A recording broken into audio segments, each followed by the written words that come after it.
Let's turn now to Daniel G. Kelly from New York University's Tisch Institute for Global Sport. He's their academic director of graduate programs. Daniel, thank you for your time once again. Now, the World Cup kicked off in a barrage of criticism over its treatment, or Qatar's treatment, of foreign workers and LGBT rights. Give us more insight into these accusations and how has Qatar responded?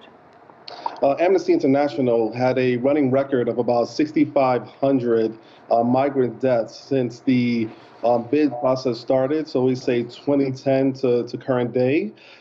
Additionally, there have been a lot of propaganda about the anti-LGBTQ laws in Qatar.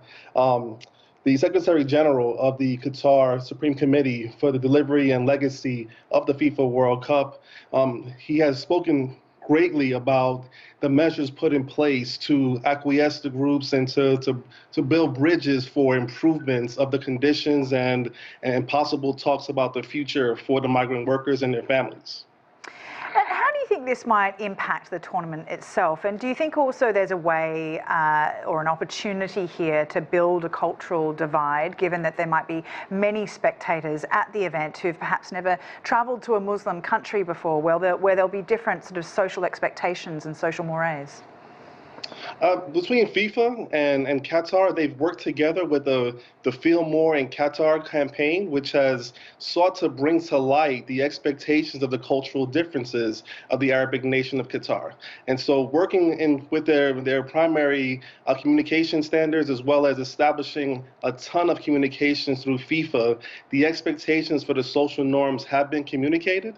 But let's be honest, this is a professional environment. This is a international mega event, and an Arab nation like Qatar has never hosted one like this. And so there's hope on both sides that there will be reasonable accommodations for the expectations for the 1.2 million people who will enter Qatar for the Games. And as you say, it's an international mega event, and that comes with certain expectations. The World Cup is equal parts sporting event and international celebration, really, and for many fans, alcohol plays a large role. Now, FIFA successfully pressured Brazil to change its federal laws to allow alcohol sales in its stadiums before it hosted the World Cup in 2014. Do you think FIFA should have done the same with Qatar? The movement moving forward was that all indications were alcohol was going to be allowed in the stadiums during the event up until 48 hours ago on Friday. And so this last minute change came about by the Qatar government, and FIFA had to adjust to it. And so the major beverage sponsor for alcohol, which is Budweiser, and the parent company Anheuser-Busch, is going to have to deal directly with FIFA for make good on their contracts for the sponsorships moving forward. Now, Qatar is one of the wealthiest nations in the world, and Doha has the potential to be a major hub for sports business. How does the government's response to requests for reparations for human rights interest groups impact the country's sporting and business future, do you think? For the future, it's going to play a major role.